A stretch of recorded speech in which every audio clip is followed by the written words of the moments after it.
नमः श्रीभगवते रामकृष्णाय नमो नमः। ॐ नमः श्रीभगवते रामकृष्णाय नमो नमः।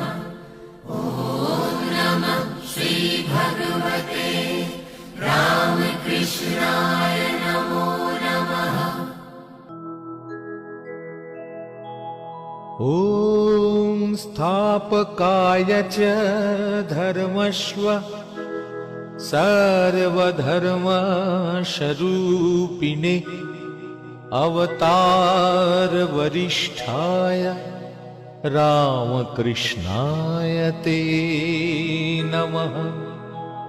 जननी शारदां देवी रामकृष्णं जगद्गुरुं पादपद्मे तयो श्रित्वा प्रणमामि।